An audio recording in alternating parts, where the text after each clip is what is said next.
Vicki Izzard here. Welcome to a dashboard I created using Power BI showing interesting results from WebAIM surveys.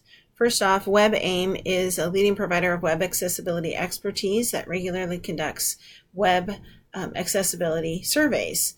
And there are 3 surveys that had information I thought was pretty interesting I wanted to share with you. The first is their Million survey, where they actually analyze 1 million home pages, and they're looking for failures in the Web Content Accessibility Guidelines, or WCAG. And here you'll see the most common failure is low contrast text. Next is their low vision survey number 2.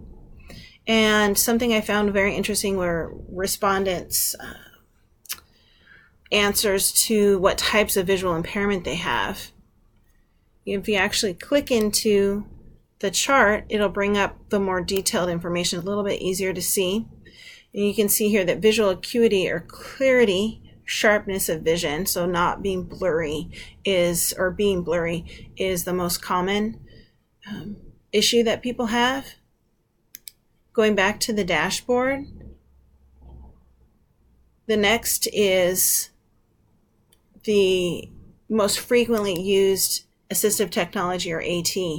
And in here you can see screen magnification software is the most common used, followed really closely by the screen reader software.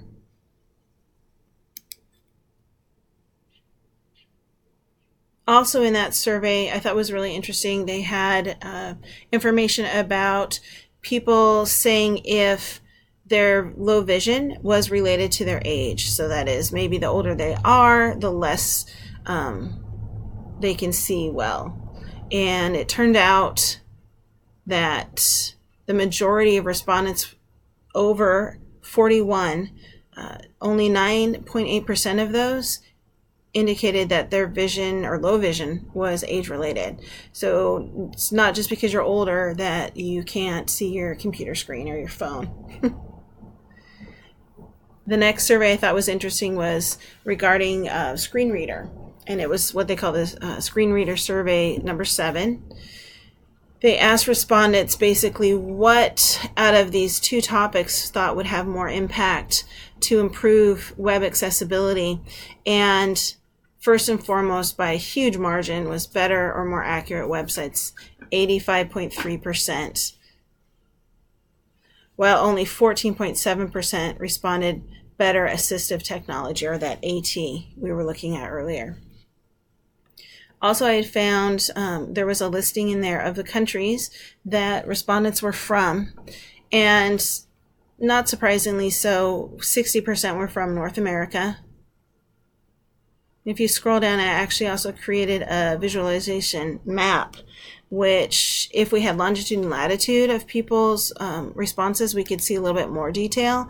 But as it is right now, it just sort of bubbles over, and you can select whichever one you're interested in and see the specifics about it. So let's say Australia shows 3.7 people or percent responded from Australia. That is the end of my dashboard for you, and I hope you enjoyed it. Thank you.